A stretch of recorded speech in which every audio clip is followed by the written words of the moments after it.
Bienvenidos chicos a la semana número 11 de la materia de dominio social. Empecemos analizando las preguntas. Las personas que todavía no se registran en la lista, por favor háganlo, poner en el chat su nombre y su curso. Empecemos con la resolución de las preguntas. Pero antes de pasar con las preguntas, vamos a recordar algunos temas. Por favor, presten atención.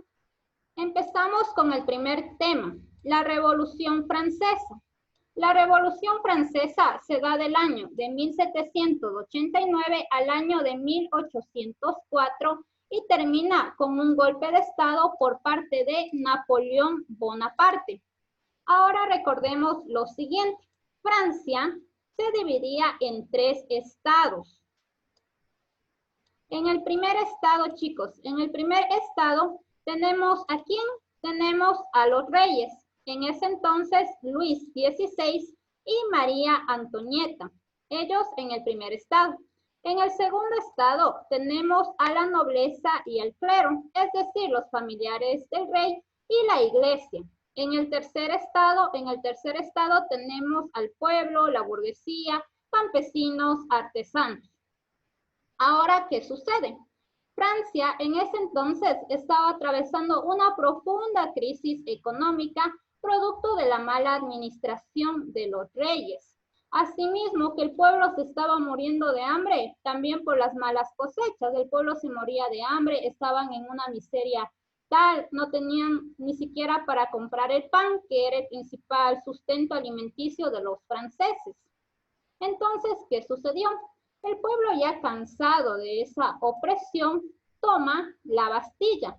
La Bastilla, que es el símbolo icónico de Francia, y es ahí cuando inicia la Revolución Francesa.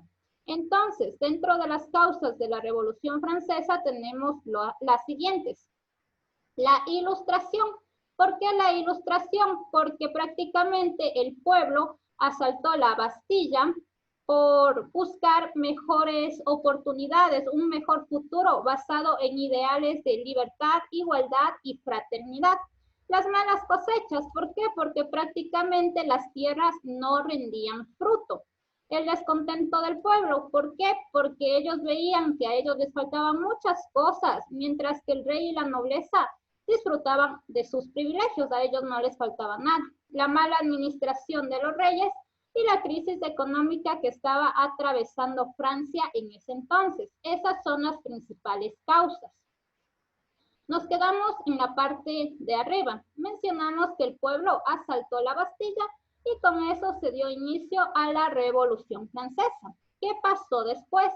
El pueblo tomó prisionero a Luis XVI y prácticamente el rey Luis XVI fue ejecutado en la guillotina.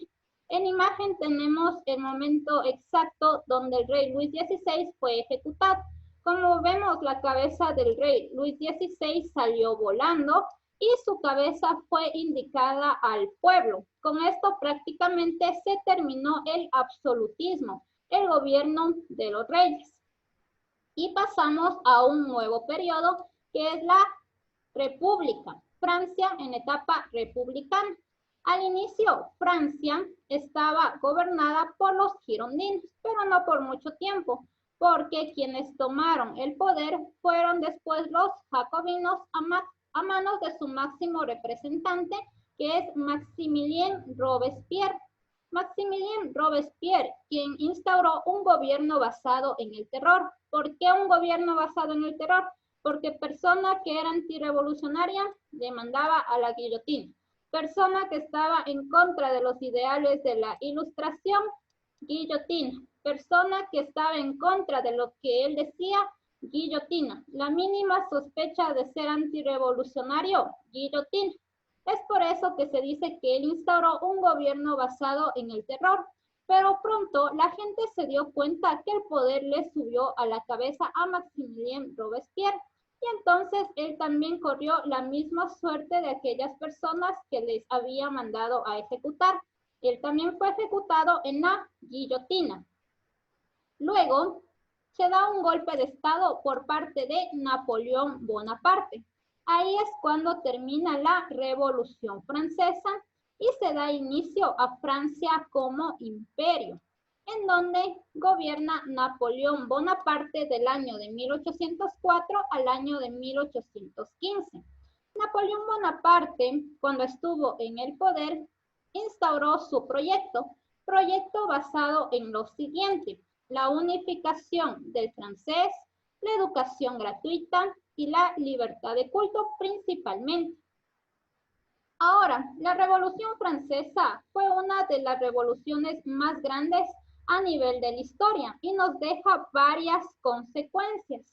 Dentro de estas consecuencias tenemos las siguientes: la caída del absolutismo y feudalismo. ¿Por qué? Porque prácticamente se terminó con el gobierno de los reyes y con el sistema imperante que era el feudalismo. Recordemos que antes también la clase dominante eran los reyes, pero después de la Revolución Francesa, la clase dominante viene a ser la burguesía. No se olviden de eso. Después de la Revolución Francesa, la clase dominante es la burguesía.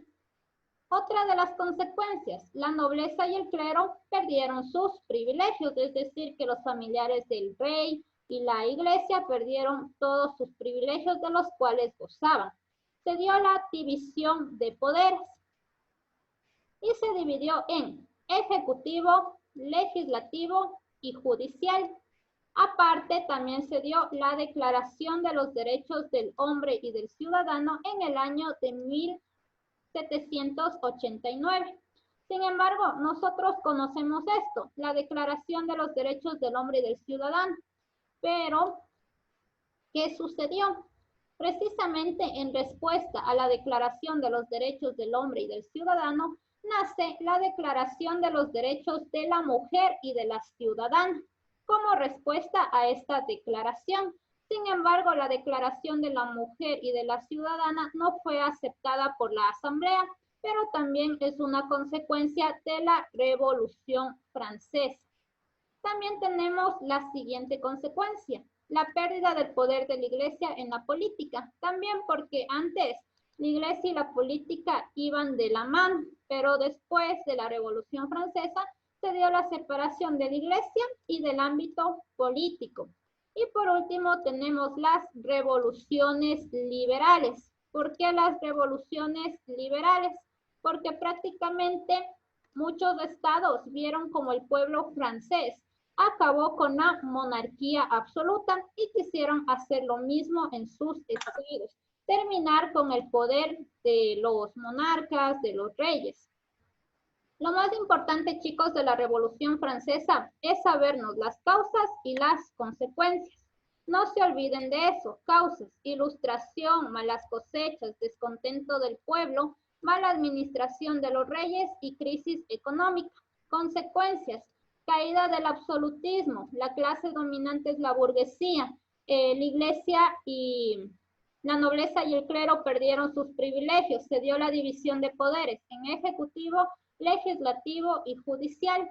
Se dio la Declaración de los Derechos del Hombre y del Ciudadano. También se dio la Declaración de los Derechos de la Mujer y de la Ciudadana. Sin embargo, no fue aceptada por la Asamblea. Tenemos la pérdida del poder de la Iglesia en la política y que se dio las revoluciones liberales. Pasemos con la primera pregunta. La primera pregunta, chicos, ¿qué nos dice? El proyecto napoleónico logró que los ideales de la burguesía alcanzados en la Revolución Francesa se propaguen por Europa, así que las concepciones humanistas de la Ilustración fueron la base de la formación de nuevos estados, conocidos como nacionales y liberales, que desplazaron a los que imperaban durante la subsistencia en el antiguo régimen. Cuando nosotros leemos antiguo régimen, hace referencia al absolutismo, proceso que inició con la toma de la Bastilla al inicio de la Revolución Francesa, continuó con las conquistas napoleónicas y terminó con la derrota del emperador francés. Aquí ya me están dando las respuestas en el chat. Muy bien, chicos. No olviden poner sus respuestas en el chat. ¿Qué nos dice? Todas son consecuencias del periodo descrito, excepto. ¿De qué estábamos hablando en el párrafo? Estábamos hablando de la Revolución Francesa, de cada uno de sus periodos. Y nos dice que todas son consecuencias de eso, excepto una. Y aquí ya me dan la respuesta, el literal A me dicen que es el excepto. El literal A, ¿qué nos dice? Control de la corona hacia las prácticas comerciales. Correcto, ese es el excepto. ¿Por qué, chicos? Porque recordemos que después de la Revolución Francesa, ¿cuál fue la clase dominante? La burguesía. Correcto, fue la burguesía. Y la corona prácticamente ya no tenía el control o el poder, por eso viene a ser mi excepto. Los otros literales sí corresponden a la Revolución Francesa porque nos dice la decadencia del feudalismo. Sí se dio la decadencia del feudalismo. La declinación de la influencia eclesiástica en la política, también porque mencionamos que la iglesia perdió su poder en la política. Y la implementación de la división de poderes del Estado, también. ¿Cuáles fueron los poderes del Estado? Fueron 3. ¿Cuáles fueron, chicos? Ejecutivo, legislativo y judicial. Correcto, ejecutivo, legislativo y judicial. Entonces, miren, ya tenemos la respuesta de nuestra primera pregunta. El literal A viene a ser el excepto, porque la clase dominante fue la burguesía y la corona ya no tenía influencia en las prácticas comerciales. Vamos con la siguiente pregunta. Pregunta número 2. Comenten sus respuestas en el chat, ¿ya? Nos dice, identifica el principio de la democracia que se evidencia en el caso descrito.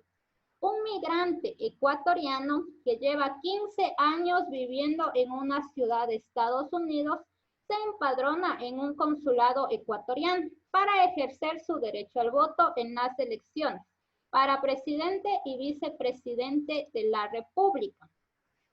Aquí ya me dan la respuesta, me dicen que es el literal C del principio del cual estamos hablando. Y muy bien, chicos, en realidad sí, la respuesta es el literal C, es la igualdad. ¿Por qué? ¿Por qué es la igualdad? El principio de igualdad hace referencia a que todos tenemos los mismos derechos. Todos tenemos los mismos derechos, independientemente si somos hombres, si somos mujeres, todos tenemos los mismos derechos. En el caso nos está hablando de un derecho político. En especial estamos hablando de ¿qué? Del sufragio, del voto, porque nos dice que un migrante ecuatoriano quiere ejercer su voto y por eso se empadrona en un consulado ecuatoriano. Todos tenemos, chicos, los mismos derechos a votar, a escoger nuestras dignidades, independientemente si estamos aquí en el Ecuador o si estuviésemos en el extranjero, como en el caso del migrante que nos pone de ejemplo. Todos tenemos nuestro derecho político, que es ejercer el espacio y escoger a nuestras dignidades. Dentro de la igualdad hay distintos tipos de igualdad, por ejemplo, la igualdad ante la justicia, la igualdad a nivel social, y una de las igualdades que más resaltan es la igualdad natural. ¿Qué quiere decir igualdad natural? Cuando nosotros escuchamos esta palabra igualdad natural, quiere decir que se nos concede por naturaleza, es decir, desde nuestro nacimiento. A eso se refiere igualdad natural. No se olviden de eso, chicos. Ya tenemos nuestra respuesta, pero veamos las otras opciones, por qué estaban incorrectos o a qué hace referencia. La transparencia. ¿Qué es la transparencia? La transparencia está relacionado con el ámbito legal, es decir, que el pueblo pueda acceder a información verídica. A eso se refiere la transparencia. También tenemos el pluralismo. ¿Qué es el pluralismo? El pluralismo hace referencia a que la sociedad está compuesta por partidos políticos. A eso se refiere el pluralismo. Entonces, miren, nuestra respuesta de la 2 es el literal C, igualdad. Muy bien, chicos, la 2, igualdad. Vamos con la siguiente pregunta. Pero antes de pasar a la siguiente pregunta, miren, vamos a analizar el arte en su influencia. Esto nosotros ya vimos, pero recordemos porque es sumamente importante. El arte y su influencia. Existen distintos tipos artísticos. Tenemos el estilo románico, el estilo gótico, el neoclasicismo, tenemos el estilo barroco. ¿Qué otros estilos tenemos? A ver. El realista. Correcto, el realista o realismo. El rococó. Correcto. El neoclasismo. Correcto. También tenemos el impresionismo. El romanticismo. Correcto. Analicemos cada uno de estos estilos, chicos, para no olvidarnos porque esto es sumamente importante. El estilo románico fue el primer estilo. El estilo románico se da del siglo XI al siglo XIII. ¿Qué decíamos del estilo románico? Que surge en la parte rural, que es exclusivo de los monasterios. No se olviden de esto, es exclusivo de los monasterios. Se caracteriza por ser barato y sencillo, predomina la oscuridad y también a través de este estilo la iglesia que quería hacer, quería difundir el miedo como la base de la fe. Ahora, la iglesia ¿qué hacía? Pues prácticamente usaba imágenes religiosas para educar a una población analfabeta. ¿Por qué una población analfabeta? Porque en la Edad Media los únicos que tenían el conocimiento era la iglesia. El pueblo no tenía el conocimiento a nada. Entonces, por eso es una población analfabeta. Y la iglesia se aprovechó de esto y usaba imágenes religiosas para educar a esa población. Ahora miren, en el gráfico tenemos un monasterio al estilo románico, si nos damos cuenta. Este monasterio, miren, refleja la oscuridad porque en realidad no hay como que muchos sitios de luz, no hay ventanas grandes o por donde le entre la luz. Se caracteriza por ser sencillo, miren, en realidad es un estilo bastante sencillo y es un estilo barato. Por otro lado tenemos el estilo gótico. El estilo gótico que se da del siglo XII al siglo XVI. El estilo gótico que se lo infunde a través de las ciudades. El estilo gótico ya no es exclusivo de los monasterios, sino que ahora se difunde a través de las universidades. Se caracteriza por ser costoso, expresa luz, color y se basa en el amor y la piedad de Dios. Aquí tenemos una iglesia al estilo gótico. Si nos damos cuenta en la imagen, chicos, miren, tiene unas ventanas enormes, grandes, por donde ingresa la luz. Está lleno de color, miren, ahí está colores amarillos, naranjas, púrpuras, celestes, azules.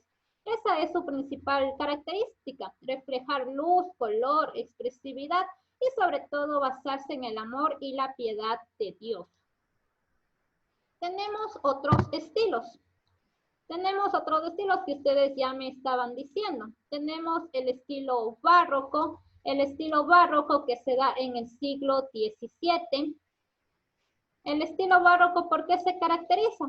Porque prácticamente a través de su arte refleja la parte sensible, refleja emociones, busca conmover el alma, aparte que es apoyado por la iglesia. Se caracteriza, y esta es su principal característica, que es extravagante y decorativo.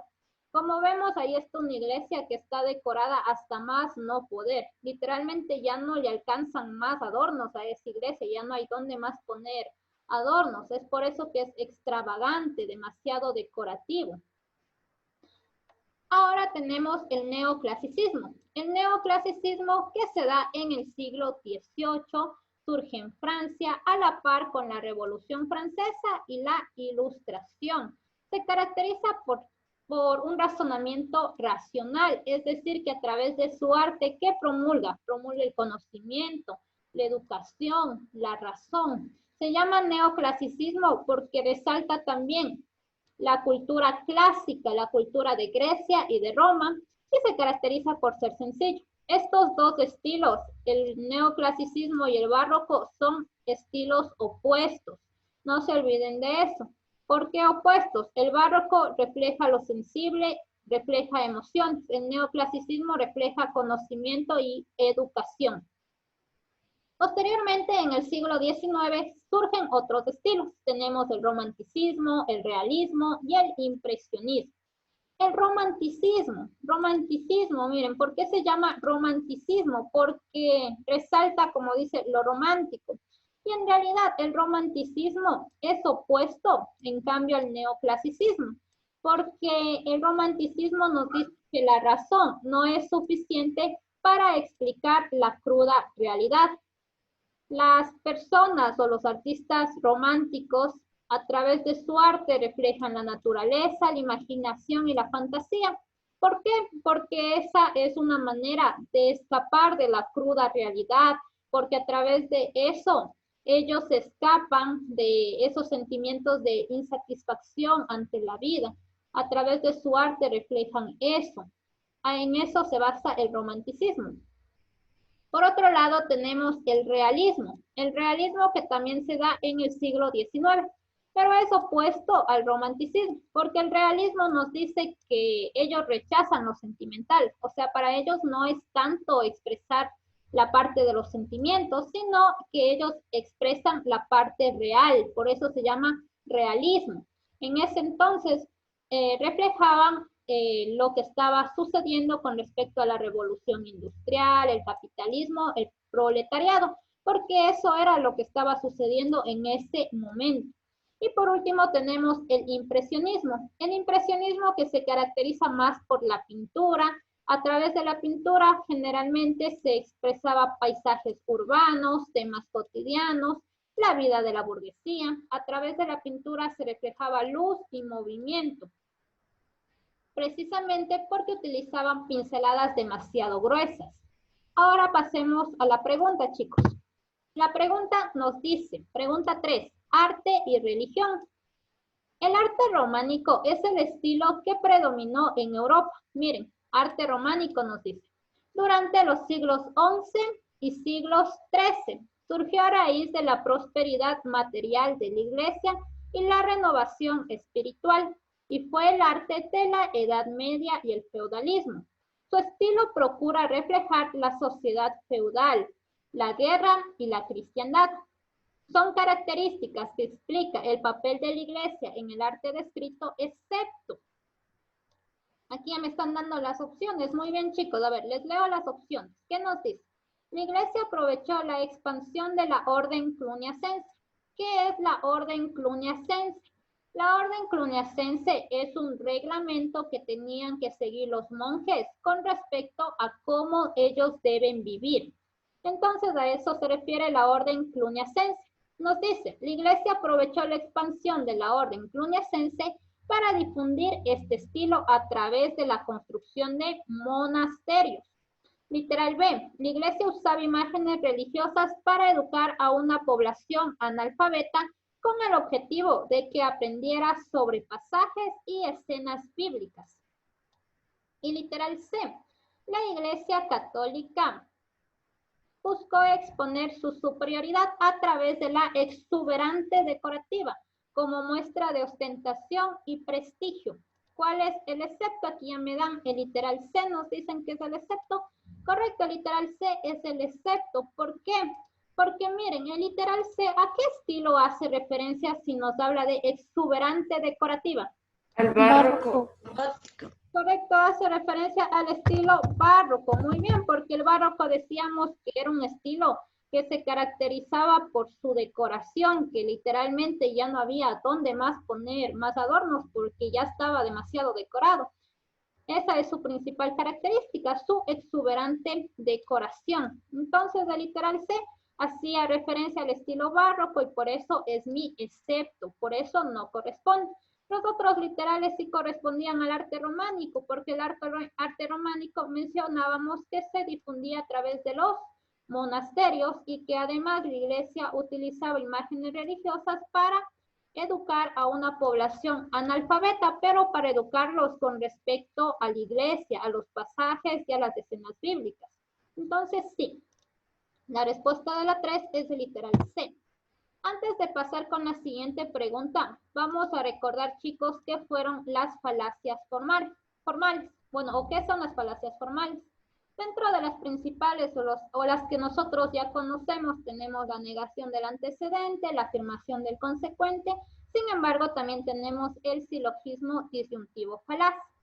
Veamos con los ejemplos cómo se hacía eso. Nos dice, si Juan trabaja, conseguirá lo que se propone. ¿Cuál es el antecedente y cuál es el consecuente, chicos, en esta oración? Si Juan trabaja es el antecedente. Ya, correcto. Juan trabaja es el antecedente y conseguirá lo que se propone. Es el consecuente. ¿Por qué se llama consecuente? Porque es la consecuencia. No se olviden de eso. Se llama consecuente porque es la consecuencia. Nos dice negación del antecedente. Miren, facilito. Niego mi antecedente. ¿Mi antecedente cuál era? Juan trabaja. Lo niego, digo Juan no trabaja. No se olviden de esto. Si niego mi antecedente, niego mi conclusión. Es decir, que niego absolutamente todo. Por eso en el ejemplo nos dice, si Juan trabaja, conseguirá lo que se propone. Niego mi antecedente, digo Juan no trabaja, entonces no conseguirá lo que se propone. Niego mi antecedente, niego absolutamente todo, es decir, niego mi conclusión. Vamos con la afirmación del consecuente. Nos dice, si apruebo mi examen, haré una fiesta. ¿Cuál es el antecedente y cuál es el consecuente, chicos, en esta oración? Si apruebo mi examen, antecedente. Correcto. Apruebo mi examen es el antecedente y haré una fiesta viene a ser mi consecuente. Haré una fiesta viene a ser mi consecuente.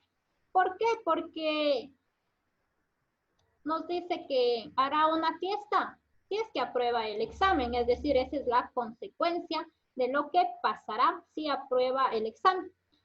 Ahora nos dice afirmación del consecuente. Facilito, miren. Afirmo mi consecuente. Digo, hice una fiesta, miren. Afirmé mi consecuente. Si afirmo mi consecuente,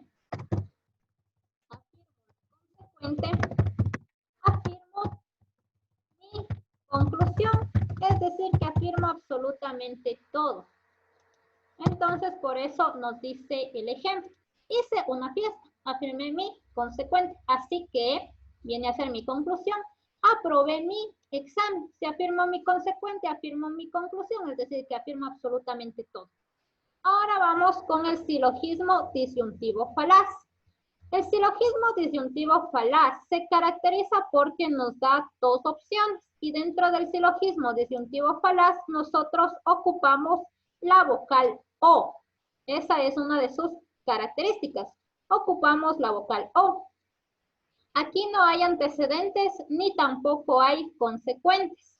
Como nos damos cuenta, simplemente se nos presentan opciones. Digo, me voy para Argentina o me voy para Brasil. Miren, dos opciones y utilizo la vocal O. ¿Cómo se hace esto del silogismo disyuntivo falaz? Simplemente yo escojo una opción y niego la otra opción. Por ejemplo, digo, no me voy para Argentina, miren, rechazo esta opción, por lo tanto, que viene a ser mi conclusión, me voy para Brasil. Miren, escojo una opción de entre estas dos y niego la otra opción.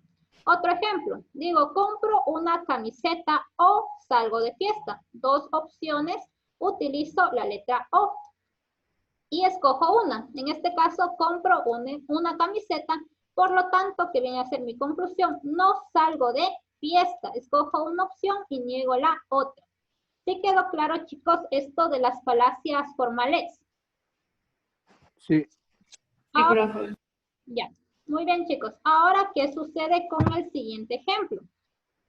En el siguiente ejemplo, como nos damos cuenta, no les ponen la estructura básica como que identifique la conclusión ni nada de eso.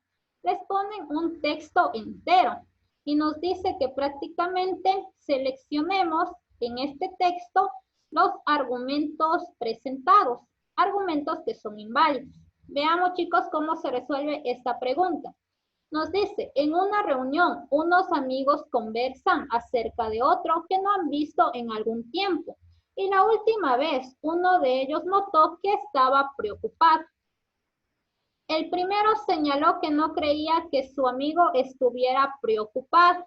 ¿Qué sucede? Que prácticamente primero nos da la conclusión. Miren, el primer amigo nos dice que el primero señaló que no creía que su amigo estuviera preocupado. Y después nos da el argumento. ¿Por qué piensa eso? Y nos dice, ya que las preocupaciones se daban por deudas y su amigo carecía de ellas. Entonces les puse acá abajo para entender. Las preocupaciones se daban por deudas. Chicos, ¿por qué decíamos que se llamaba consecuente?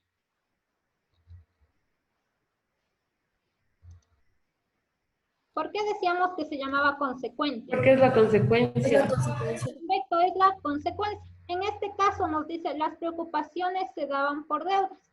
¿Cuál es el consecuente? ¿Las preocupaciones o las deudas? Las preocupaciones. Es las preocupaciones. Ese es el consecuente porque es la consecuencia. Y el antecedente viene a ser las deudas. Y en el ejemplo acá arriba, ¿qué nos decía? Que ya que las preocupaciones se daban por deudas y su amigo carecía de ellas, es decir, que carecía de deudas. ¿Qué hice, chicos? Negué mi antecedente. Y si niego mi antecedente, ¿qué sucedía? Negaba mi conclusión. Pero la conclusión ellos le ponen como que primerita. Y por eso dice, el primero señaló que no creía que su amigo estuviera preocupado. Entonces, miren, aquí ustedes ya miran la respuesta, el literal C nos dice. Correcto, es el literal C, negación del antecedente. Miren, con solo resolver eso, nosotros ya hubiésemos llegado a una respuesta, pero analicemos todo el ejemplo. El segundo dijo que las preocupaciones se daban por estrés, nos dice. Miren, acá tenemos el segundo. Las preocupaciones se daban por estrés. Nos dice que las preocupaciones se dan por estrés. ¿Cuál es el consecuente? Es las preocupaciones. Pasión. Correcto, es las preocupaciones. Y el antecedente viene a ser el estrés.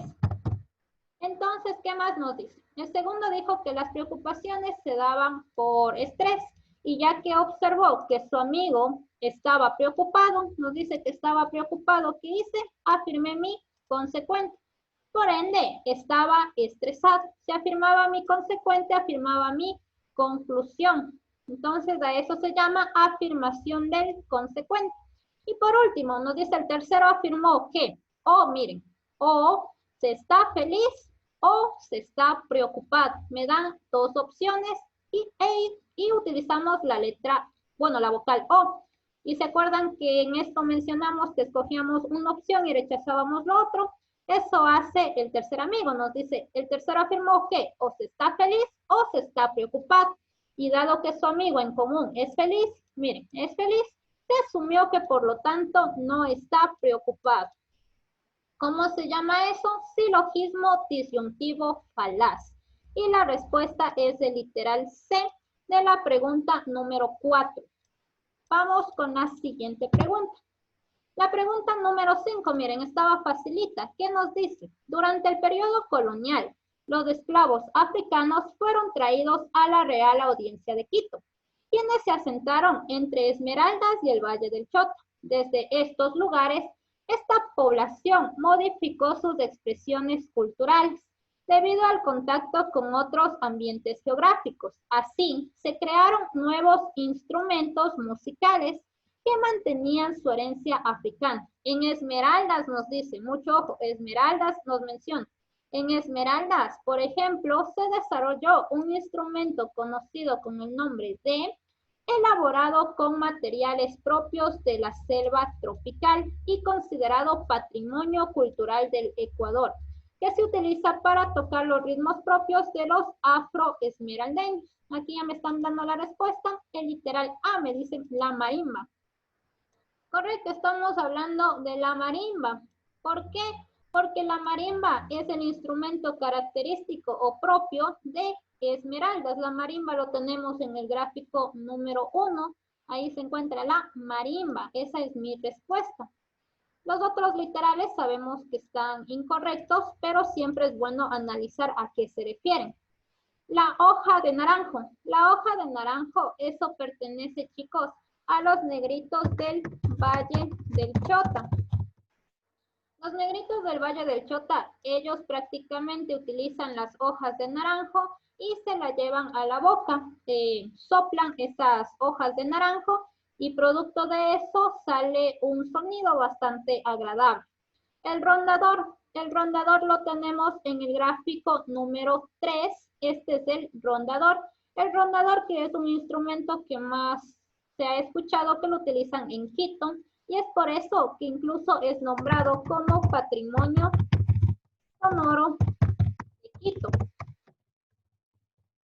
Y por último tenemos la flauta de carrizo. La flauta de carrizo, que como su nombre mismo lo dice, es una flauta hecha a base de carrizo que es utilizado por los indígenas, especialmente por los indígenas otavallos.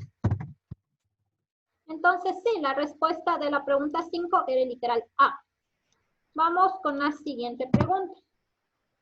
Pregunta número 6. Nos dice completa el texto. A lo largo de la historia, el reconocimiento de derechos ha sido paulatino. En el caso ecuatoriano, por ejemplo, con leyes particulares y el uso de su constitución. El derecho al sufragio femenino se respetó solo desde inicios del siglo XX, ya que se basa en el principio de inherente a las personas. Cuando ustedes escuchen esta palabra inherente a las personas, no se olviden de esta palabra. Inherente, ¿qué significa? Inherente significa que se nos concede por naturaleza. A eso se refiere la palabra inherente. No se olviden de esa palabra.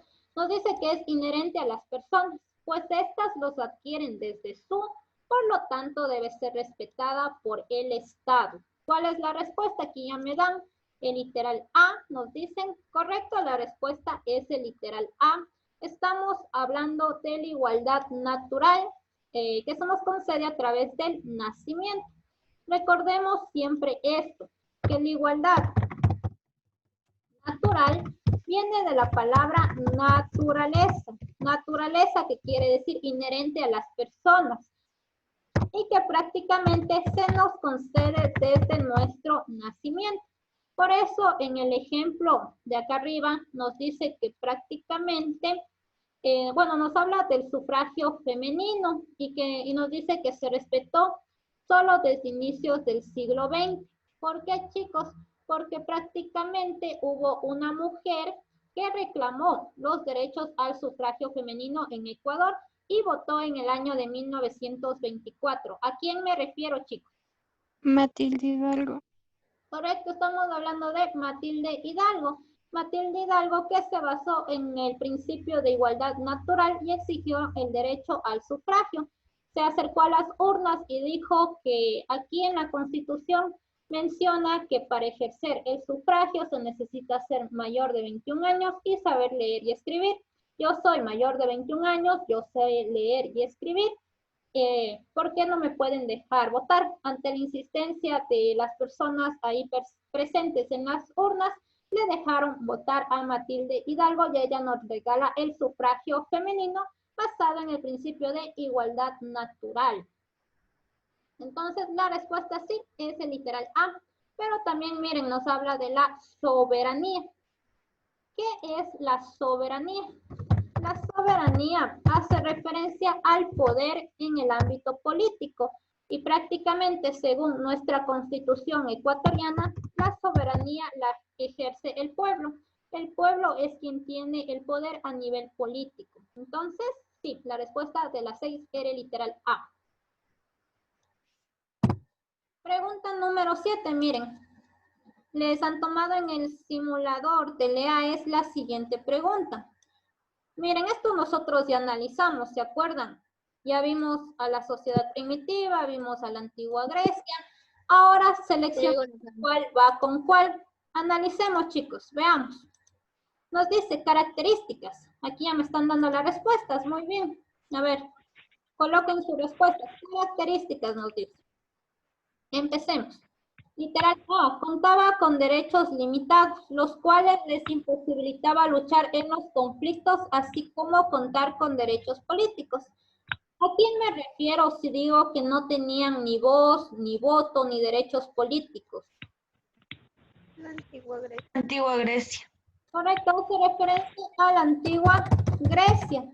Literal B, ¿qué nos dice literal B? Se generaba una centralidad en el papel de la mujer, con lo cual su protagonismo se extendió a diversas esferas, es decir, que la mujer fue la protagonista. Estamos hablando del matriarcado. ¿A qué hace referencia eso? La sociedad La primitiva. A la sociedad primitiva. Recordemos que la mujer en la sociedad primitiva sí jugaba un rol importante. Ahí se dio el matriarcado, es decir, el poder de la mujer, e incluso gracias a la mujer se descubrió la agricultura. Literal C, se limitaba a la mujer de manera general a la reproducción y a las labores domésticas. Estamos hablando de la antigua Grecia. En la antigua Grecia el papel de la mujer era simplemente concebir, tener hijos y mantener el hogar. Y el literal D, la religión iba de la mano con el papel de la mujer en la sociedad, con lo cual sus atributos eran venerados y formaban parte de asuntos religiosos. Estamos hablando de la mujer en la sociedad primitiva, porque sus atributos en realidad eran venerados en la sociedad primitiva, se veneraba y estaban relacionados con la parte de la religión. Ustedes ya me dieron la respuesta en el chat, el literal D nos dice. Y correcto, la respuesta es el literal D, sociedad primitiva que va con el B y va con el D, y antigua Grecia que va con el A y el C. La respuesta es el literal D de la pregunta número 7.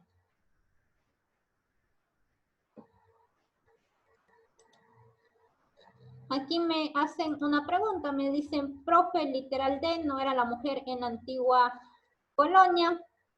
En realidad, a la mujer en la antigua colonia era una mujer que en realidad, es que miren, por ejemplo, aquí nos habla de la religión, iba de la mano con el papel de la mujer en la sociedad. Estamos hablando de la sociedad primitiva porque en la sociedad primitiva ellos prácticamente creían en varios dioses y es por eso que le ponen aquí como que la religión. Creían en varios dioses y por eso prácticamente ellos realizaban rituales para relacionarlos con sus dioses. Por eso va con la sociedad primitiva. En la colonia la mujer prácticamente también tenía un ámbito religioso, pero con respecto a la religión católica. Aquí en el literal D estábamos hablando de la religión, pero con respecto a la creencia de varios dioses, de acuerdo a la sociedad primitiva. Eso, chicos, para aclarar un poquito. Antes de pasar a la siguiente pregunta, vamos a analizar qué fueron las haciendas y qué fueron las plantaciones. Veamos, chicos, haciendas versus plantaciones. Hacienda versus plantación. ¿Cuál es la diferencia entre la una y la otra? Las haciendas eran propiedades rurales. Tenían como objetivo satisfacer al hacendado y estaban destinados a pequeños mercados. Mucho ojo, pequeños mercados locales. Ahora, las haciendas, cuando nosotros escuchamos la palabra hacienda, está relacionado con los indígenas.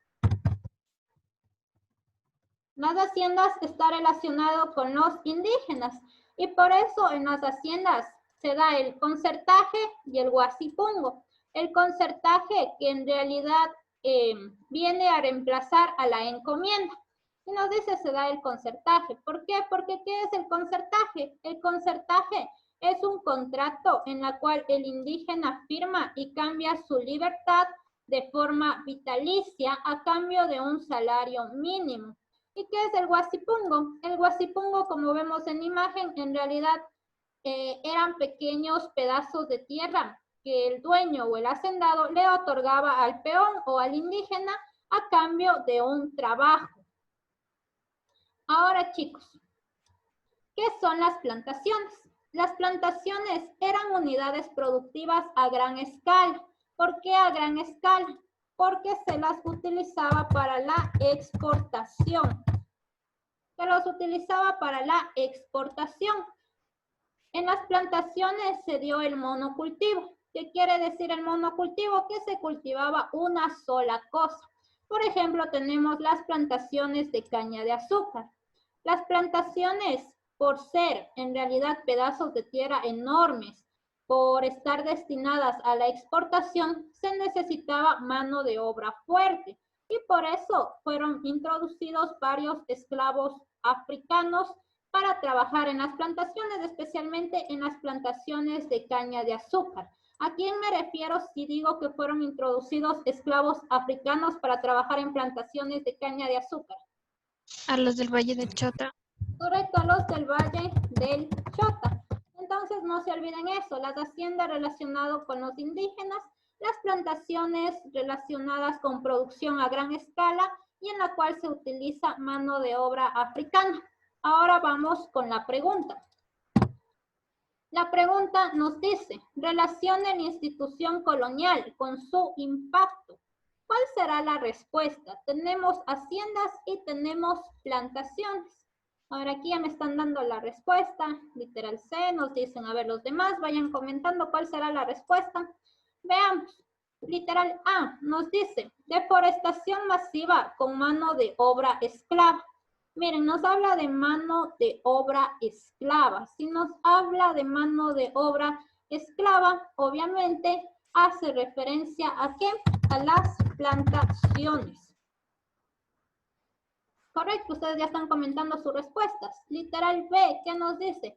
Aprovechamiento de formas de servidumbre como el concertaje. Miren, concertaje que fue una forma para explotar a los indígenas. ¿Y eso a qué hace referencia? Hace referencia a las haciendas. El literal C, ¿qué nos dice? Extirpación de técnicas de cultivo ancestral para la implementación del monocultivo. Monocultivo, que quiere decir que se cultivaba una sola cosa. Entonces, ¿de qué estamos hablando? Estamos hablando de las plantaciones. Y el último, el literal D, que nos dice implementación del Huasipungo con el fin de atraer trabajadores sin costo. El Huasipungo, que hace referencia a los indígenas y por lo tanto está relacionado ¿con qué? Con las haciendas. Y ustedes ya me dieron la respuesta aquí. El literal C nos dice, y sí, la respuesta es el literal C, porque va haciendas con el B y con el D, y plantaciones con el A y con el C. La respuesta sí, chicos, es el literal C, de la pregunta número 8. Vamos con la siguiente pregunta. Siguiente pregunta, miren, nosotros ya habíamos estudiado derechos humanos y les ponen esta pregunta en el simulador de LEAES. Veamos qué nos dice la pregunta. Nos dice, con base en el texto, identifique la característica del derecho descrito. Una persona fue apresada y solicitó que le asigne un abogado para que le represente durante su juicio. Pudo hacerlo, pues entre sus derechos civiles está la presunción de su inocencia hasta demostrar lo contrario, por lo que tenía derecho a la defensa jurídica. Seleccionemos el derecho, nos dicen aquí, toditos ya me dan la respuesta. Veamos. Los derechos, literal A, garantiza la integridad física y moral de los seres humanos. Literal B, posibilita las condiciones para que las personas se conviertan en actores sociales. ¿Qué son actores sociales? Significa personas protagonistas dentro de la sociedad. Literal C, garantiza la igualdad en condiciones para una vida digna. Y literal D, asegura el desarrollo del ser humano a través del trabajo, la educación y la cultura. ¿Cuál es el derecho? El literal A nos dicen, correcto, el derecho es el literal A. Garantiza la integridad física y moral de los seres humanos. ¿Por qué es el literal A? Porque aquí mismo en el texto nos dice que una persona es inocente hasta demostrar lo contrario. ¿Qué estamos haciendo con esto? Estamos garantizando su integridad física y moral. Los otros literales, imposible que hayan sido. ¿Por qué? Porque los otros literales, miren, el literal B nos habla de actores sociales. Y no hablamos nada de personas protagonistas dentro de la sociedad, entonces negado. El literal C nos habla de vida digna. No estamos hablando nada de salud, alimentación, vestimenta. No estamos hablando nada de eso. Literal D nos habla de trabajo, de educación y de cultura, que tampoco estábamos hablando en el párrafo. Entonces mi respuesta es el literal A en la pregunta número 9. Vamos con la siguiente pregunta. Miren, esta pregunta también les habían puesto. Y esta pregunta, ¿se acuerdan que nosotros ya analizamos? Simplemente como que le habían cambiado las opciones. Veamos, con base en el texto, seleccione los enunciados que representan formas de participación para mejorar el ambiente de clases. Y nos dice, en un colegio los estudiantes no se sienten involucrados. Miren, los estudiantes no se sienten involucrados en el proceso de enseñanza-aprendizaje, porque quien lo imparte considera tener la última palabra sobre los temas que se desarrollan. Además, impone las reglas que se orientan al curso y establece sanciones estrictas cuando los educandos difieren con las ideas que se plantean. La pregunta que nos decían, que seleccionemos formas de participación prácticamente para involucrar a los estudiantes. Y ustedes ya me dan la respuesta, aquí el literal T nos dice. Esta pregunta nosotros ya analizamos, ¿se acuerdan? Veamos, el 1 y el 2 sí pertenecen. ¿Por qué? Porque el 1, ¿qué nos dice? Los estudiantes eligen distintos instrumentos de evaluación, pruebas, exposiciones o ensayos acordes con sus habilidades. Entonces aquí los estudiantes sí están participando, sí es una forma de participación. Muy bien, el 2, el docente dedica un tiempo al final de la clase para que los estudiantes expresen sus opiniones sobre la metodología desarrollada. También porque miren, los estudiantes expresan sus opiniones, es decir, que están participando. También corresponde. El 3 y el 4 no correspondía. ¿Por qué? Porque el 3, ¿qué nos dice? El docente planifica los contenidos de la asignatura al inicio del periodo, de acuerdo con su trayectoria y experiencia profesional. No corresponde porque únicamente participa el docente y los estudiantes aquí no están involucrados. Y el 4, los estudiantes cumplen con las planificaciones que han sido estipuladas por la institución al inicio del año lectivo. Nos dice que los estudiantes cumplen. O sea, ellos cumplen porque es su obligación, porque es su deber, más no porque en realidad se les haya consultado, preguntado o estén participando. Entonces, mi respuesta sí es el literal T, 1 y 2 en la pregunta 10. Siguiente pregunta, miren, nosotros ya analizamos esto. O sea, no en sí como que esta pregunta, pero sí analizamos qué fue el quipu inca, qué fue el sistema vigesimal maya. También analizamos a qué se referían las fracciones de unidad azteca. ¿Se acuerdan que eso nosotros vimos? Entonces nos dice, relaciona el aporte de las civilizaciones americanas con la razón de su creación. Aquí ya me están dando la respuesta. Veamos qué respuesta me están dando. El literal D nos dicen ustedes. Y efectivamente la respuesta sí es el literal D. ¿Por qué? Porque el quipu inca va con el B. Miren, solo con saber eso ya hubiésemos escogido el literal D. Solo con saber el quipu inca con el B. ¿Por qué? Porque el B, ¿qué nos dice? Su concepción de distribución exigía un conteo exacto de los recursos y población, por lo que desarrollaron una forma de hacer. Miren, aquí tenemos al quipu inca. El quipu inca está en el gráfico número 1, que prácticamente era un sistema de cuerdas de distintos colores. Y los incas realizaban nudos. A través de esos nudos, ¿qué representaban ellos? ¿O para qué servían esos nudos? Para saber la cantidad de cosechas o el número de habitantes. Correcto, servía para saber cuánto tenían respecto a cosechas, cuánto tenían con respecto a maíz. Entonces, sí, miren, va 1 con B. Y con eso ya hubiésemos sabido la respuesta, pero analicemos igualmente los otros literales. El sistema vigesimal maya con el literal A, porque el A, ¿qué nos dice? Se requería una forma efectiva de calcular fechas debido a que tenía una concepción astronómica de la vida. Miren, aquí tenemos el sistema vigesimal maya, que como vemos se caracteriza por puntos y por líneas. A través de los puntos y las líneas, ellos representan números. Y este sistema vigesimal maya sirvió para realizar el calendario maya que tenemos en el gráfico número 3.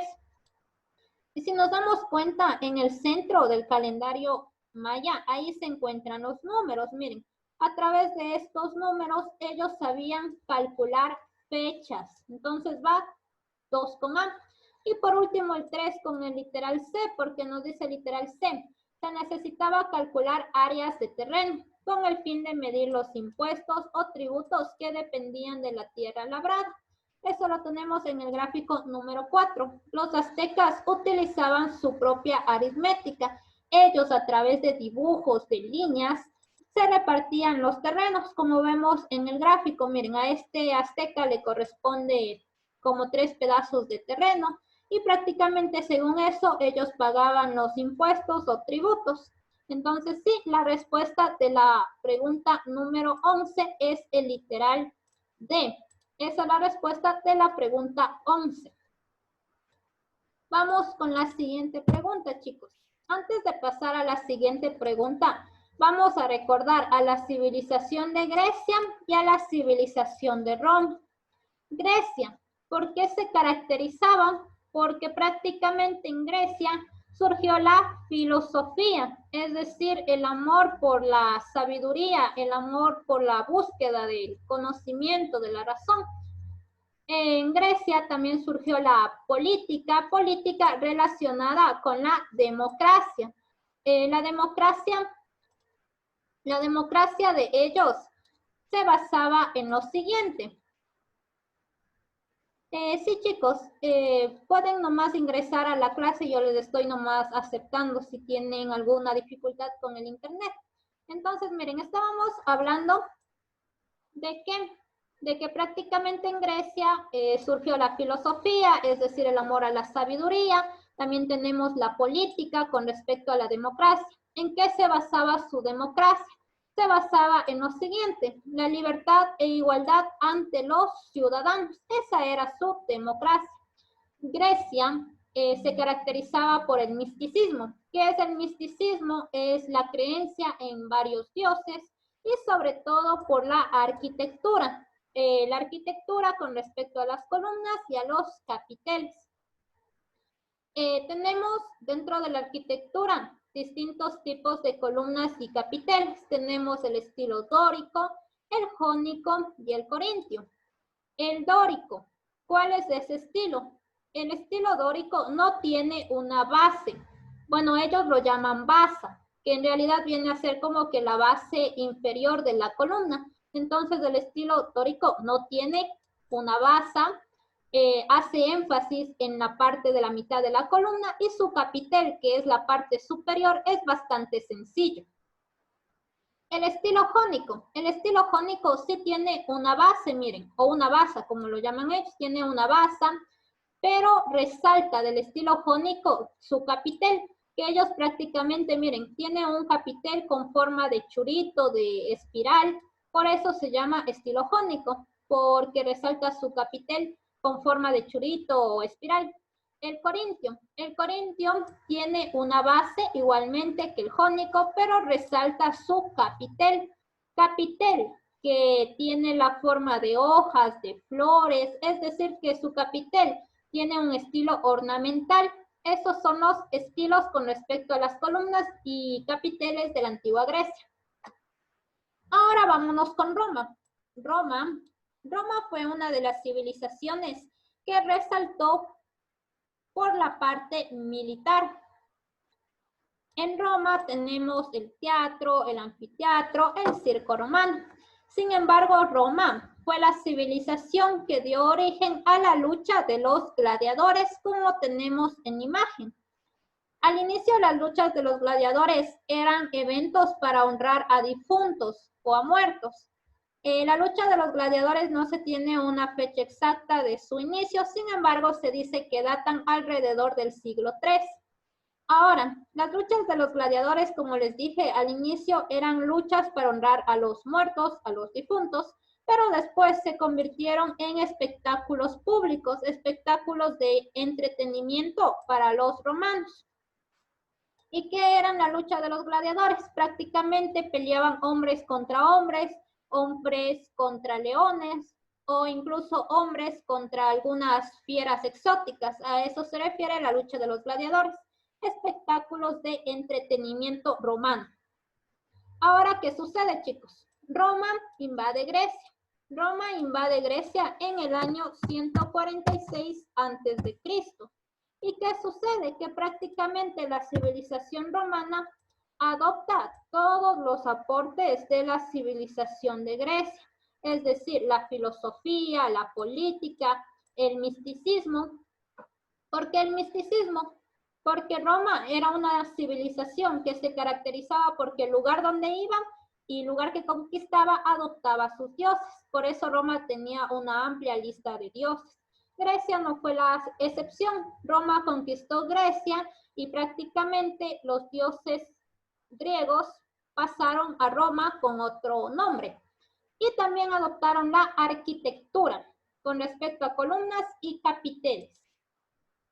Y a esto, chicos, a todo este proceso que Roma adopta estos aportes a la conquista de Roma, se le conoce como cultura greco-romana o greco-latina, que es lo mismo. Ahora sí vamos con la pregunta. La pregunta que nos dice: cuando Roma conquistó Grecia, quedó deslumbrada por sus avances. Chicos, ¿en qué año mencionamos que Roma conquistó a Grecia? A ver, recién les mencioné. En el año 146 antes de Cristo. Correcto, en el año 146 a.C. Y nos dice, cuando Roma conquista Grecia, quedó deslumbrada por sus avances, por lo que decidió permitir que mantuviera sus propias costumbres e idiomas.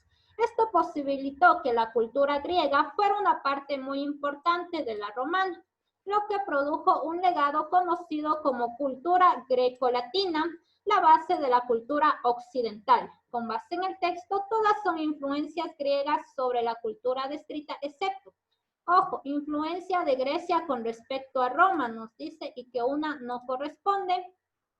Aquí ya me dan la respuesta. La que no corresponde me dicen en el chat que es el literal B. Muy bien, chicos, no corresponde el literal B. ¿Por qué? El literal B, ¿qué nos dice? El literal B nos dice la lucha entre sí para honrar a los difuntos, dando origen a la pelea de gladiadores. ¿Por qué no corresponde? Porque la pelea de gladiadores era exclusivo de ¿qué civilización mencionamos? Romana. De Roma. Correcto, de la civilización de Roma, y no fue una influencia de la civilización griega. Los otros aportes sí, porque nos dice estilos arquitectónicos como el dórico, el jónico y el corintio, sí pertenecía a Grecia. Deidades como Zeus, que después fue conocido como Júpiter, dios del universo, también porque Grecia y Roma compartían sincretismo religioso. Dioses como Zeus, posteriormente la civilización romana se llamó Júpiter. Ideas de igualdad, libertad, reconocidas en quienes se consideraba ciudadanos también, porque hace referencia a la democracia de Grecia, que también lo adoptó Roma. Entonces, sí, la respuesta era literal B. Vamos con la siguiente pregunta. La siguiente pregunta, miren, esta pregunta también les habían tomado. Nos dice, con base en el texto, ¿qué falacia está cometiendo el argumento presentado por el menor de edad? Un vehículo conducido por un menor de edad es detenido por circular a mayor velocidad que el límite permitido en la ciudad. El joven solicita a la policía que no multe ni notifique a sus padres, ya que tomó el vehículo sin permiso y por lo tanto sería castigado. ¿Qué tipo de falacia es esta? Aquí ya me dan la respuesta, literal A, me dicen, es una falacia ad misericordiam. Correcto, es una falacia ad misericordiam. ¿Por qué? Porque la falacia ad misericordiam hace referencia a apelar a la súplica, a la misericordia, Y en el caso menciona que el joven solicita a la policía que no multe ni notifique a sus padres, entonces está apelando a la súplica, a la misericordia. Los otros literales están incorrectos, eso ya sabemos, pero analicemos. Falacia ad verecundiam o de autoridad hace referencia a apelar al prestigio de alguien o de algo famoso. Ad hominem, irnos en contra del hombre. Ad baculum hace referencia a apelar a la amenaza o a la fuerza. Veamos con los siguientes ejemplos para que quede bien en claro esto. Yo les puse unos ejemplos sin opciones y ustedes me van a decir a qué se refiere cada opción. Nos dice, identifique las falacias no formales. Veamos. 1. Señor árbitro, no merezco que me expulse. Si vamos perdiendo por goleada, no merezco que me expulse, me dice. ¿Qué tipo de falacia será esa? Ad misericordia. Misericordia. Es una falacia ad misericordia. Número 2. La mamá le dice al hijo, si mañana sacas menos de 7 en la prueba, te pego y te quedas castigado. Ad baculum. Ad baculum. Ad baculum. El 3. El cielo es celeste porque así lo dijo Newton. Ad verecundiam. Ignorantia. Ignorantia. Es una falacia ad No, ad verecudia porque menciona a un famoso. Correcto, es una falacia ad verecundiam, chicos, porque menciona a una persona famosa, en este caso menciona a Newton. La falacia ad ignorantiam es tomar como verdad algo que no se ha comprobado o algo que no se ha demostrado. Es ad verecundiam porque nombramos a una persona famosa en este caso. Y la 4. No hay que votar por Pablo en las elecciones, solo nos va a robar el dinero. Él es un... Ad hominem. Esto es una falacia ad hominem porque nos estamos Hominem. hablando del hombre. Vamos con la siguiente pregunta. Siguiente pregunta, miren, esta pregunta también les habían tomado en el simulacro de Leáez, que nos dice, cuando la Revolución Francesa inició en 1789, el afán revolucionario era claro, aunque no todos lo compartían, eliminar las formas de abuso de poder por parte de los monarcas absolutos, cuyas familias se encontraban en el gobierno por varias décadas, y la consecuente eliminación del régimen absolutista, la anulación de privilegios de ciertas clases, entre otros. De esta manera se garantizaban las libertades económicas reclamadas por la burguesía. Así, los ideales de libertad, igualdad y fraternidad que proclamaban los franceses se plasmaron en la Declaración de los Derechos del Hombre y del Ciudadano. Con base en el texto, ¿a qué generación de derechos se hace referencia? El literal B nos dicen aquí en el chat toditos, y sí, hace referencia al literal B. Hace referencia a los derechos de primera generación. ¿Por qué el literal B? Porque recordemos que los derechos de primera generación se dan en el siglo XVIII y surgen ¿con qué? Surgen con la Revolución Francesa. ¿Y los derechos de primera generación cuáles son, chicos? Los civiles y políticos. Son los derechos civiles y políticos. Muy bien. Las otras opciones está mal, pero nunca es malo repasar. Segunda generación, también surge en el siglo XVIII, pero ¿con qué revolución? Reindustrial. Industrial. Esto con la revolución industrial. ¿Y cuáles son los derechos de segunda generación? Social. Igualdad, vida digna. Sí, son los derechos económicos, sociales y culturales que nos garantizan una vida digna. Tercera generación surgen en el siglo XX y los derechos de tercera generación, ¿a qué se refieren? Derechos colectivos. A la paz y armonía internacional. A los derechos colectivos relacionados con la paz, relacionados con la naturaleza. Y por último, los de cuarta generación, los derechos más actuales, siglo XXI, ¿a qué se refieren? A las TICs. Las TIC. Uso e implementación de la tecnología. Entonces, miren, como vemos, no ha estado como que tan difícil las preguntas de sociales, porque muchas veces incluso nosotros ya vimos, o incluso hay preguntas que simplemente se les ha cambiado la estructura. Veamos, pregunta 15, ¿qué nos dice? Movilizarse en automóvil, motocicleta o bicicleta en la actualidad supone un gran ahorro de tiempo y energía en el transporte diario de las personas. El artefacto en común con el que cuentan estos tres medios de transporte corresponde a una innovación de la civilización, cuya existencia se encuentra grabada en un pictograma en el que se puede observar la utilidad de este instrumento como un medio de tracción. El literal B nos dicen aquí ya de respuesta en el chat, miren, facilita la pregunta. Hace referencia a la civilización mesopotámica. ¿Por qué? Porque la civilización mesopotámica nos deja del legado la rueda, que es un elemento de tracción, y gracias a la rueda, los automóviles, las motocicletas y las bicicletas pueden caminar. Entonces, sí, la respuesta es la civilización mesopotámica. Pero recordemos qué otros aportes nos deja la civilización mesopotámica. También la civilización mesopotámica nos deja de aporte, aparte de la rueda, el sistema sexagesimal. También nos deja de aporte el pagaré, la letra de cambio, la escritura cuneiforme. Tenemos por otro lado a la civilización de la India. La India nos deja de legado lo siguiente.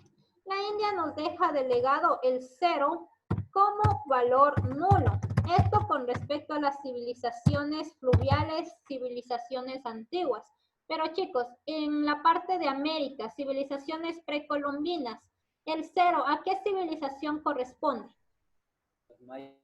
A los mayas. A los mayas. A los mayas con respecto a la parte de América, civilizaciones precolombinas. Con respecto a civilizaciones fluviales o antiguas, tenemos a la India, que nos deja el 0 como valor nulo. También nos deja el número pi, que es un número bastante utilizado en la parte matemática. También nos deja el algodón. También tenemos a la civilización de China. China, ¿qué nomás nos deja de legado, chicos? Brújula, la pólvora. La seda. La porcelana. La porcelana, el papel también. Los mayas. Correcto, la brújula, la pólvora, la cerámica, Papel moneda. también tenemos la porcelana, también tenemos las primeras imprentas dentro de los principales aportes, porque son varios. La civilización de egipcia o la civilización de Egipto, ¿qué nos deja de legado? El cepillo y pasta de La dientes. escritura geográfica. Nos deja el cepillo de dientes, la pasta, la escritura jeroglífica, nos deja también sus aportes en anatomía, también nos deja el calendario solar. Todo eso nos deja la civilización de Egipto. Entonces, miren, no se olviden de eso. Correcto, el calendario nos dice, correcto, el calendario solar también nos deja Egipto. Entonces, sí, las respuesta de la 15 era el literal B. Vamos con la siguiente pregunta. Pregunta 16. Nos dice, con base en el texto, identifique el pueblo que dio origen al aporte descrito. Tenemos gran parte del reconocimiento de una nación plurinacional. Miren, ya desde aquí ya nos da una palabra. Plurinacional e intercultural. Se basa en las tradiciones y costumbres de los pueblos. Una de estas costumbres se manifiesta en una comunidad del norte del país, donde se celebra la tradicional fiesta del florecimiento para agradecer a la tierra por los productos que fueron sembrados en el mes de septiembre del año anterior y que empieza a florecer en febrero. El literal B nos dicen que es la respuesta, que hace referencia al pueblo indígena, nos dicen por aquí.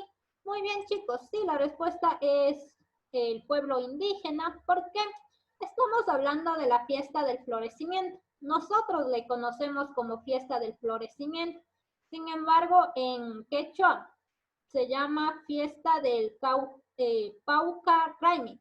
Fiesta del Pauca Raimi, que quiere decir fiesta del florecimiento, pero así le dicen ellos. Fiesta del Pauca Raimi. Ahora, la fiesta del florecimiento hace referencia a agradecer por el agua, por las flores y por la cosecha.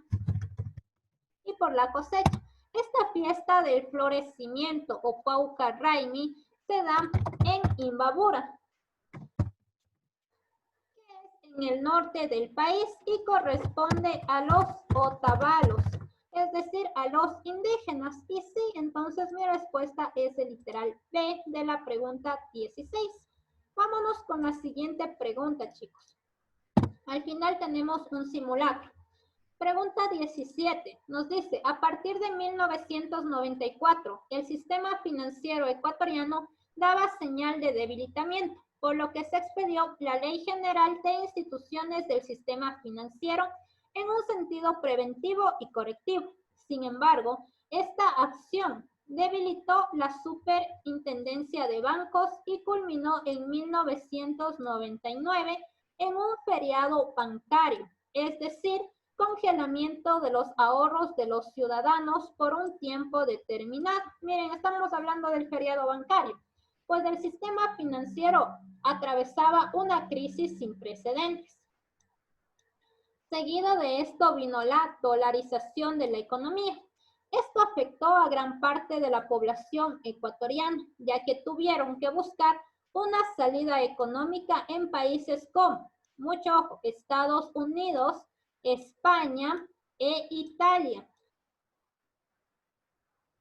Con base en el texto, son consecuencias del suceso descrito que motivaron la migración. Es decir, nos habla de la migración, producto de qué, chicos, del feriado bancario. De eso nos está hablando la pregunta. Y nos dice que con base en el texto son consecuencias de lo sucedido, excepto uno.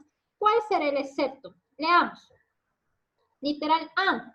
Desregularización del sistema financiero ecuatoriano. Literal B. Pérdida de la capacidad adquisitiva de las familias. ¿Qué es la capacidad adquisitiva? Es la pérdida del dinero, de la parte económica de las familias, nos dice. Literal C. Elevación de tasas de desempleo y subempleo. Y literal D. Escasas oportunidades en el área de formación. ¿Cuál es el excepto aquí? El literal T nos dicen que es el excepto. Muy bien, chicos, el excepto sí es el literal D. Escasas oportunidades en el área de formación. Es el excepto, ¿por qué? Porque, miren, nos dice escasas oportunidades en el área de formación. Cuando nosotros hablamos de formación, estamos hablando del ámbito de la educación. Y por eso no fue la migración. Por eso no fue, porque nos dice escasas oportunidades en el área de educación. No, eso no motivó a la migración de los ecuatorianos durante el feriado bancario. Este es el excepto, lo que no corresponde. Los otros literales sí correspondía porque nos dice, se da una desregularización del sistema financiero, sí, porque se cambia nuestra moneda, cambiamos del sucre al dólar.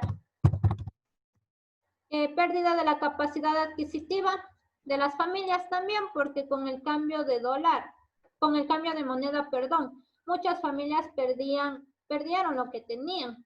A través de este cambio solo recuperaron como entre el 15 o 20% de lo que tenían, razón por la cual muchas personas incluso se quitaron la vida.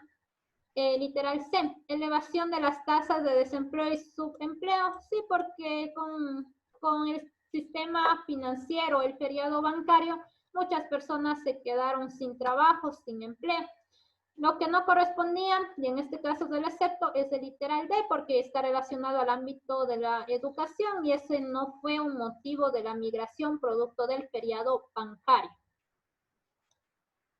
Vamos con la siguiente pregunta, chicos. Pregunta número 18. ¿Qué nos dice? El concepto de deliberación exige a la democracia deliberativa una conducta distinta a otras concepciones de democracia. Además, no es cualquier tipo de deliberación.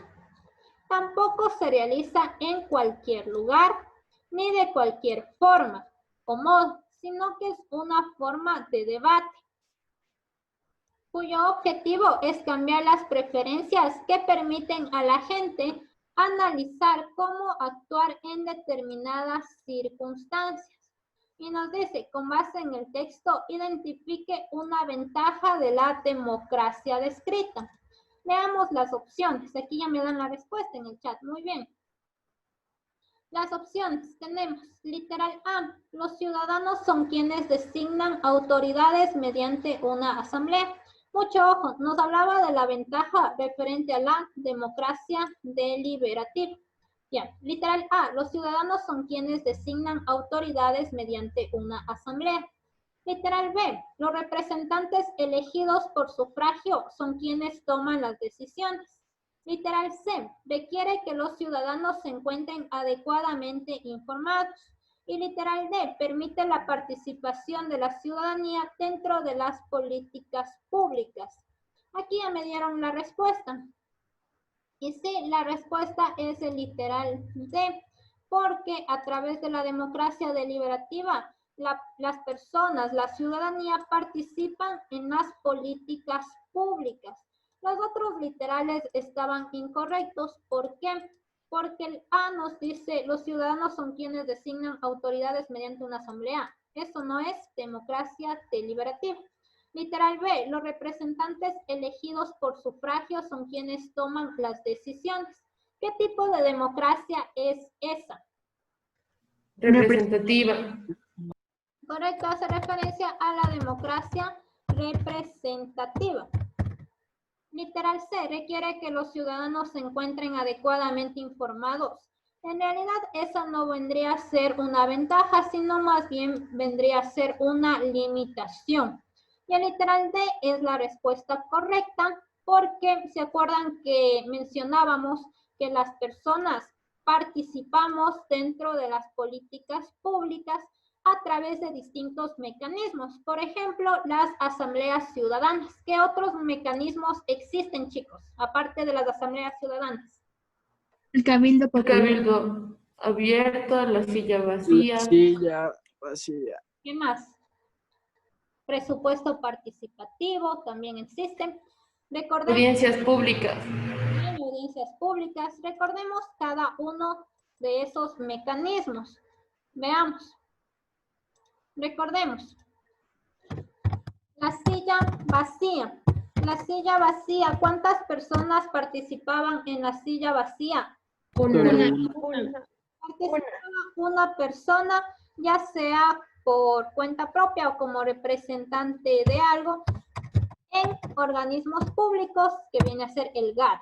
Tenemos también el cabildo popular o el cabildo abierto, que es lo mismo, en donde participa la ciudadanía y participa el GAD.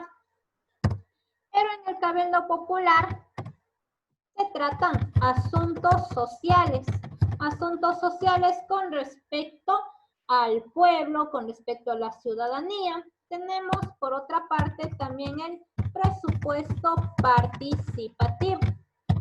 Como su nombre mismo lo dice, presupuesto participativo. Vamos a hablar de dinero. Entonces, en el presupuesto participativo interviene la ciudadanía, interviene el GAD e incluso instituciones que salgan beneficiadas. Entonces, en el presupuesto participativo interviene ciudadanía, GAD y distintas organizaciones, pero se tratan asuntos con respecto a los fondos públicos. Por ejemplo, cuánto de dinero se va a destinar para cierta obra, cuánto de dinero se va a emplear para construir cierto mercado o para arreglar tal vez la carretera de un cierto sector. También tenemos otro de los mecanismos bastante mencionados, que es la Asamblea Ciudadana. La Asamblea Ciudadana, que no es nada más y nada menos que simplemente organizaciones sociales compuestas por la ciudadanía. Simplemente es organizaciones sociales conformadas por el pueblo o la ciudadanía.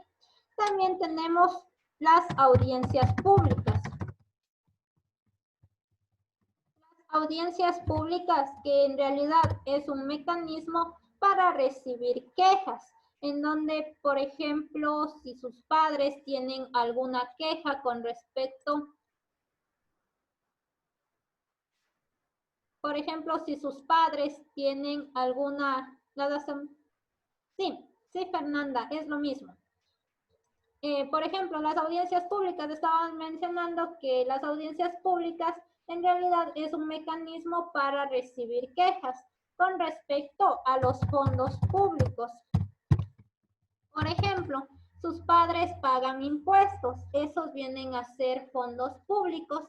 Y si, por ejemplo, sus padres tienen alguna queja sobre el pago de impuestos o algo, se acercan al mecanismo correspondiente, al mecanismo público, y establecen su queja a través de una solicitud. A eso se refiere. A eso se refiere, chicos. Entonces, analicemos los siguientes ejemplos para tener en claro cada uno de los mecanismos de deliberación. Yo les voy a decir el ejemplo, no está con opciones, ustedes me van a decir a qué corresponde cada uno. Número 1. Un municipio realiza una convocatoria a la ciudadanía con el fin de consultarles sobre si debe procederse o no con el relleno de zonas que fueron afectadas recientemente por un desastre natural. ¿Cuál es ese mecanismo? Un cabildo popular. Es un cabildo popular o cabildo abierto. El 2, un estudiante presenta una propuesta al municipio para que realice espectáculos que fomenten la cultura y el arte en el cantón. ¿Qué mecanismo es ese? Silla vacía. Es la silla vacía. Literal 3. El municipio de Quito, junto con la ciudadanía y algunas organizaciones, se ponen de acuerdo sobre la distribución equitativa de los fondos públicos. Presupuesto Participativo. Presupuesto participativo, porque prácticamente se están poniendo de acuerdo en qué se va a emplear los fondos públicos, cuánto se va a destinar a cada cosa. Y por último, en literal 4, nos dice: varios miembros de organizaciones ciudadanas de una parroquia se reúnen para encontrar una mejora en la cobertura de servicios básicos de la localidad. Ojo, nos dice varios miembros de organizaciones ciudadanas. ¿Cómo se llama a eso? A la formación de organizaciones ciudadanas.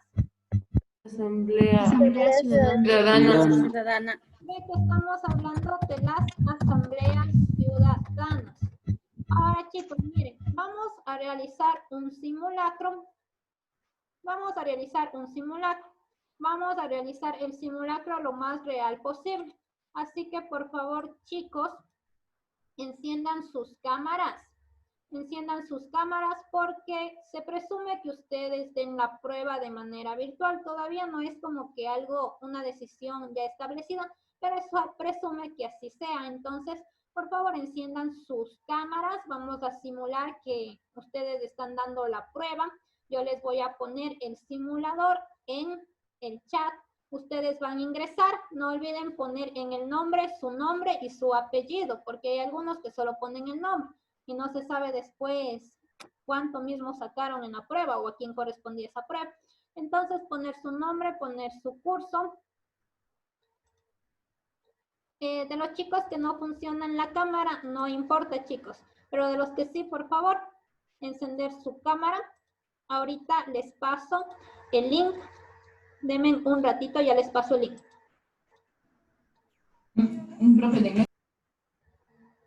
A ver, ya les envío, denme un ratito.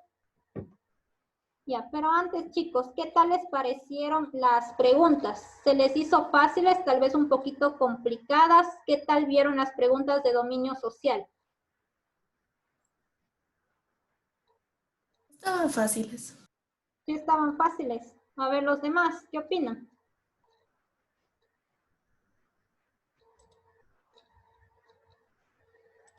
A ver, Eh, veamos, chicos.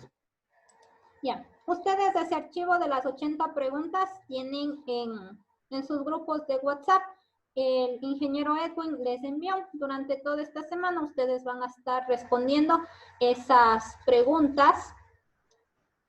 Van a estar respondiendo estas preguntas, así que si tienen alguna duda, alguna pregunta, tienen que hacerlo oportunamente a sus profesores porque ese archivo es sumamente importante.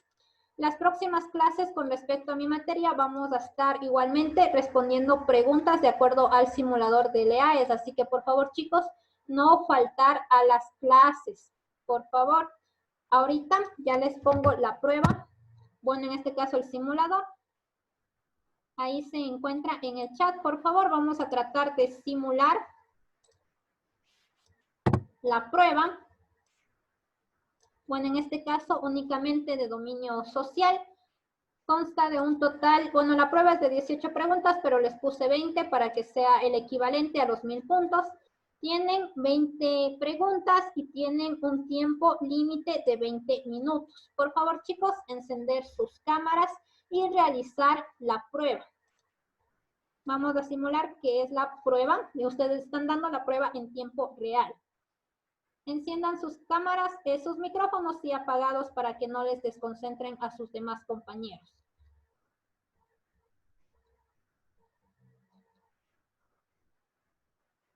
Son las 3:40, a las 4 en punto se termina la prueba. Bueno, 4:02 porque es 3:41. 4:02 se termina la prueba, por favor, chicos. Para la otra semana no olviden realizar el deber, responder las preguntas y justificar su respuesta. Conforme vayan terminando la prueba, pueden ir abandonando la sesión de Zoom.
Hasta luego, Licen.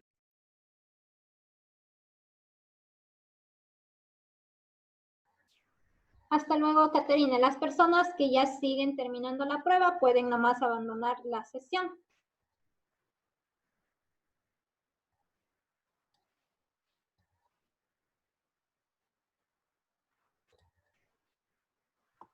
Hasta luego, Licen. Hasta luego, María José. No se olvidarán los deberes para la otra semana. Contestar las preguntas y justificar la respuesta. La próxima semana yo les voy a estar pasando un archivo con todas las preguntas que vamos a analizar con respecto a la prueba del EAES. Así que, por favor, chicos, eso les paso la otra semana y todo ese archivo vamos a analizar durante todas estas semanas que faltan. Nos vemos la próxima clase con las personas que ya terminaron. Los demás, por favor, sigan nomás resolviendo la prueba.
Hasta luego, Licen.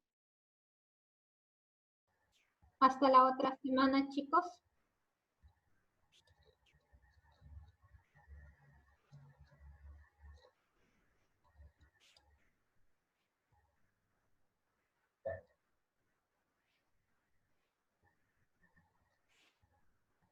Gracias, profe. Hasta luego. Hasta la otra semana, chicos.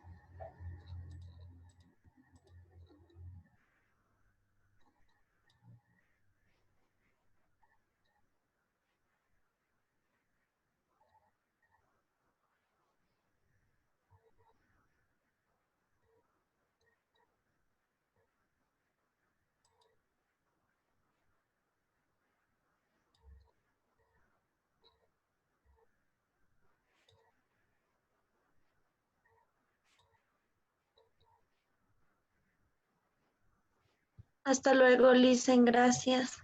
Hasta luego, profe. Hasta la otra semana, chicos. Hasta luego, chicos. Las personas que ya siguen terminando la prueba pueden nomás abandonar la sesión de Zoom. Todavía tienen tiempo, chicos. A las 4 se termina la prueba.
Gracias, profe. Hasta luego. Hasta la otra semana, chicos. No se olvidarán de pasar estas preguntas.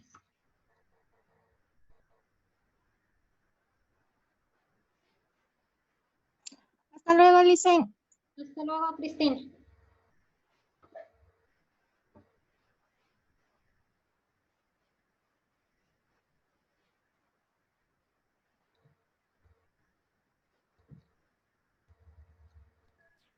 Hasta luego, Lisen. Hasta la otra semana, chicos.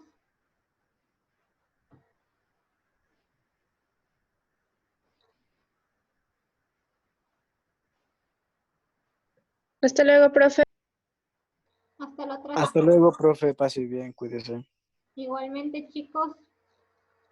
Nos vemos la próxima semana. Vendrán preparados que vamos igualmente a resolver preguntas. Vamos a resolver alrededor de unas 30 preguntas. Por favor, chicos.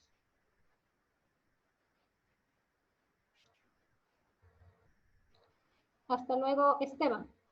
Nos vemos la próxima semana, chicos, con las personas que ya terminaron la prueba. Los demás todavía tienen tiempo, chicos.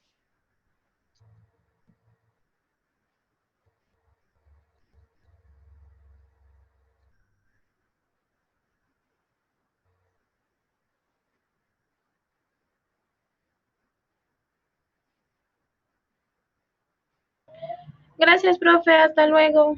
Hasta la otra semana, Sofía.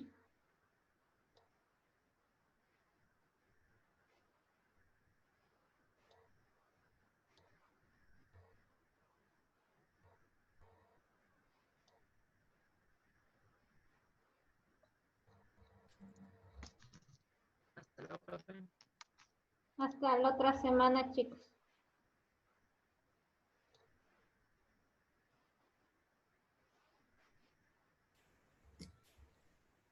Lisen, buenas tardes. Disculpe, es que se me apagó mi computadora y quería ver si se fue la prueba.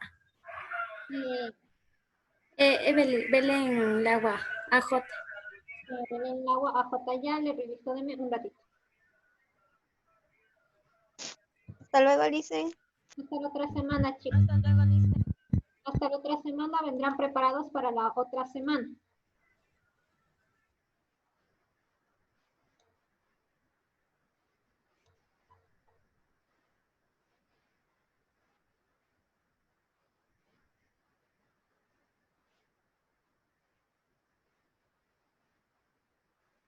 Hasta luego, Lisen.